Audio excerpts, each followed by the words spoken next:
Bienvenidos a TMT Conversaciones. Vamos a charlar ahora con Carlos Álvarez Teijeiro. Carlos es doctor en comunicación, ha sido profesor de ética de la comunicación en los últimos 20 años en la Universidad Austral. Carlos, ¿cómo va?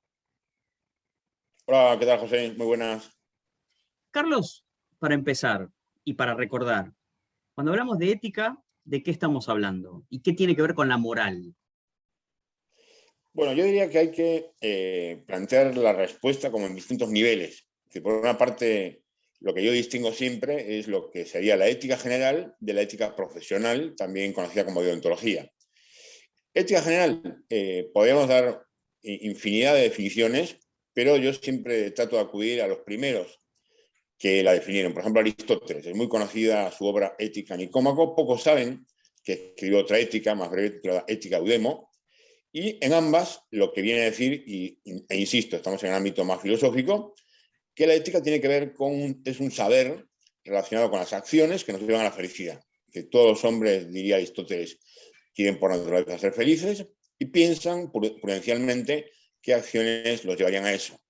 Frente a la ética, que podemos decir es como más general y aplicable a casi todos los casos, por ejemplo, no matar. No matar es un principio ético vigente para cualquier civilización en cualquier época. La moral está más asociada a las costumbres de una sociedad en un momento determinado. La moral de la sociedad argentina del siglo XXI no es la misma que la del siglo XX, ni del siglo XIX, etcétera, porque hay cuestiones de costumbres que van variando.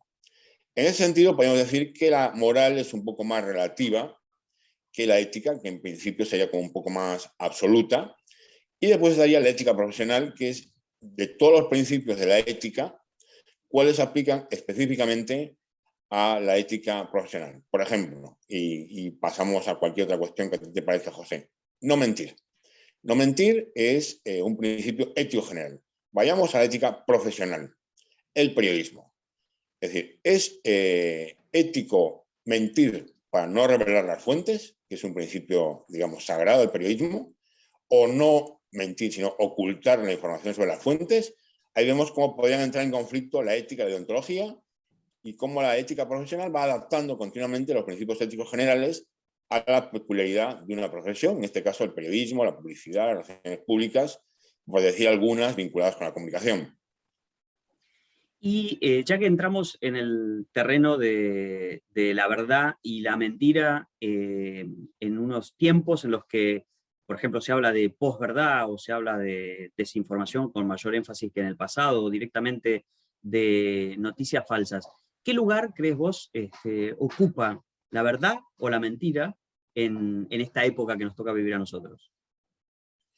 Bueno, yo creo que por ceñirnos a una de las distintas profesiones de la comunicación, el periodismo, creo que la verdad sigue siendo muy importante. En realidad debiera ser el motor que nos mueve, siendo o teniendo la humildad de saber que las absolutas verdades son de alguna manera inalcanzables. No me refiero a absolutas verdades en sentido filosófico, sino verdades periodísticas. Por poner un ejemplo, acaban de aparecer de manera extraordinaria en infinidad de medios en todo el mundo los Pandora Papers.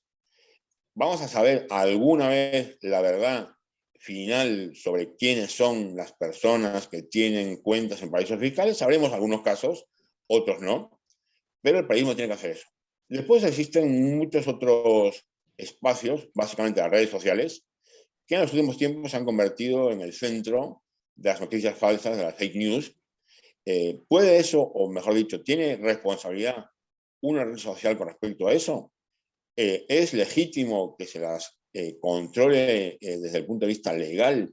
¿Pueden prohibirse las fake news? Yo en este sentido soy bastante liberal con respecto a estos asuntos y planteo más estas cuestiones en términos de responsabilidad. El periodismo es responsable de no difundir fake news. Puede regularse legalmente, o sea, se puede castigarse penalmente a un medio por difundir fake news. Ahí estaríamos en un conflicto entre la libertad de expresión que tienen los medios y la posibilidad de legislar que tienen los parlamentos. El caso de las redes sociales es distinto.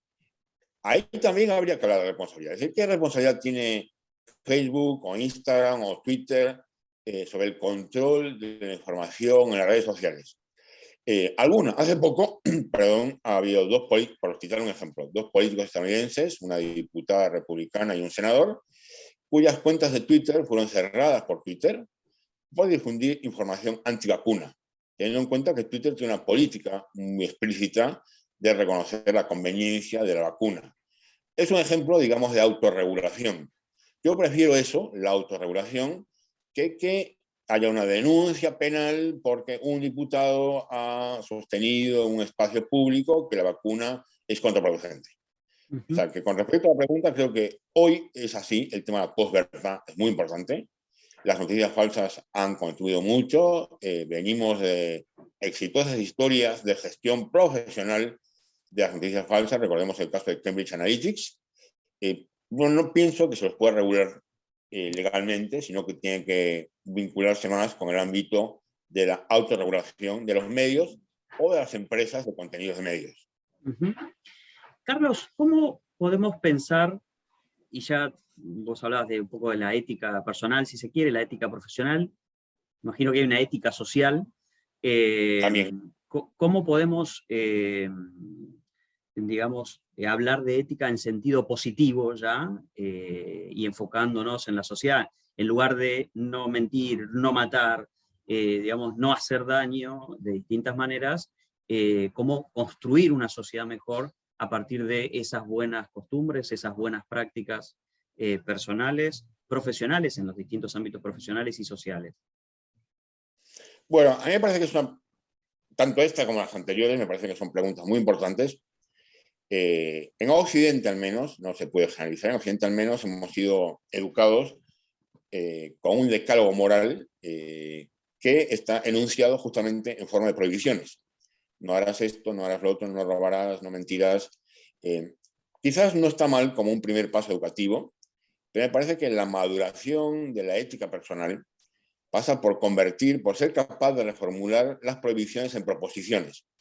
Pasar a una ética propositiva, como tú dices, José, una ética que plantea el bien como algo deseable, como algo apetecible, el bien en cualquier ámbito, profesional, personal, y que debiera los que nos dedicamos a alguna tarea profesional, es decir, casi todos los que tenemos alguna profesión, debiéramos descubrir cuál es el bien o cuál es el conjunto de bienes que esa profesión plantea y ser capaces de plantear, valga la redundancia, de manera propositiva los modos de alcanzar esos bienes. Yo puedo decirle a mis alumnos, ustedes no pueden copiar en los exámenes, ustedes no debieran plagiar. Puedo decirlo todo eso en términos negativos o puedo decirlo de manera positiva. Ustedes tienen que ser capaces de construir un conocimiento original, un conocimiento innovador, un conocimiento que ayude a las personas a pensar horizontes que de otro modo nunca hubieran pensado. Entonces, estoy de acuerdo contigo, José, en que hay que plantear estas aspiraciones en términos positivos y no en los términos negativos en los que se nos han planteado a nosotros. Reconozco que quizás yo tengo 52 años, o sea, hace bastante tiempo ya que fui educado en ese decálogo negativo, corresponde a la sensibilidad de otra época, o sea, no voy a juzgar retrospectivamente el modo en el que fui educado, digamos, quienes me educaron hicieron lo que pudieron en ese momento. Aquí sí uso la moral como algo social, con la moral de ese momento. Hoy hemos ganado muchas cuestiones con respecto al pasado, quizás hemos perdido algunas, pero que menos las que hemos perdido las que hemos ganado. Y esa ganancia, en el ámbito específico de la ética, consiste justamente en lo que tú planteas, José, en ser capaz de plantear las cuestiones de manera positiva. Hace un tiempo, un alumno me preguntó en clase, me dijo, bueno, una pregunta que parecía como muy genérica, pero que en el fondo era una impugnación completa a lo que yo estaba presentando, que era, ¿usted qué pretende con todo esto? ¿Cuál es su pretensión de fondo? Y dije, es un torpedo a la línea de flotación. Y dije, lo que pretendo es seducir con lo valioso. Tenemos la sofística, que es muy distinta a la retórica, nos seduce con cuestiones que no son valiosas. Lo ético es seducir con lo valioso. Es decir, lo valioso no es siempre evidente por sí. Hay que seducir. Es obvio que lo valioso, aspirar a lo valioso, resulta más esforzado que aspirar a lo que no es valioso. ¿Cómo logramos que aspiren a lo valioso nuestros hijos, nuestros alumnos, nuestros colegas de trabajo, seduciéndolos, y seducir no es una palabra que esté vinculada a manipular. Seducir es ser capaz de mostrar que lo valioso es valioso, que vale la pena, aunque esa pena, es decir, ese esfuerzo, haya que realizarlo. Carlos, ¿cómo ejercer en la esfera pública ese intento de seducción con lo valioso en un contexto social en el que a veces está, digamos, siendo más valorado lo opuesto, ¿no? La viveza, el atajo, además justificado. En esta sociedad no se puede, porque si no uno es un ingenuo y no puede prosperar, no puede crecer, no puede sobrevivir incluso. ¿Cómo hacemos? Yo creo que en el ámbito en el ámbito público, en el ámbito social, me parece que los que tenemos profesiones como tú y como yo, José, con cierto nivel de exposición, quizás es limitada, a los alumnos, no es que estamos expuestos a 3 millones de telespectadores todos los días, tenemos una responsabilidad que pasa por el liderazgo, cada uno en su ámbito. A veces pensamos que quienes tienen que liderarnos son los grandes líderes políticos, los grandes líderes empresariales, porque nosotros tenemos un ámbito de influencia muy reducido en 20, 30, 40 alumnos, entonces descansamos en que lideren otros. Y estamos perdiendo la oportunidad de liderar a 40 personas. Uno podría decir, bueno, no es mucho, pero son 40 personas que de otro modo quizás no hubieran sido lideradas. Hace un tiempo leí un libro que tenía un título muy lindo, que era Integridad, una forma de liderazgo diferente. Lo que ese libro sostenía es que una forma de liderar, que suele ser muy eficaz, es liderar con el ejemplo. Ser una persona cuyos valores, cuyo modo de proceder, no solo los valores, sino los valores en práctica, los valores en acción, el modo de proceder, sean estimulantes, sean atractivos. Y quizás eso es lo que podemos hacer, pensar en mi pequeño ámbito de influencia, ¿para quién puedo ser un líder íntegro? Para mis hijos, para mis amigos, para mis alumnos, para mis colegas, para mis proveedores, para mis clientes, para mis empleados. Si pensamos que nuestra posibilidad de liderazgo va a mostrarse de manera extraordinaria cuando tengamos un ámbito de influencia sobre 200.000 personas, quizás no seamos líderes nunca, porque nunca lleguemos a 200.000 personas. Por supuesto, los que sí llegan a 200.000 o a 5 millones de personas tienen mayor responsabilidad que nosotros. No mayor responsabilidad en el sentido de que tienen la obligación de ser más líderes, sino que tienen la obligación de ser capaces de mostrar mucho más las virtudes de liderazgo. Y casi siempre ocurre, no siempre, pero casi siempre ocurre, que las personas íntegras atraen. Es decir, atraen. El problema que nos ocurre muchas veces es que terminamos descubriendo que personas que nos parecían íntegras finalmente no lo eran. Pero eso no va contra, no atenta contra el argumento de fondo de que cuanta mayor responsabilidad y mayor capacidad de liderazgo, mayor necesidad tenemos todos de ser más íntegros. Carlos, muchísimas gracias. Nada, José, un abrazo. Hablábamos con Carlos Álvarez Teijeiro, profesor de Ética de la Comunicación en la Universidad Austral. Ya volvemos.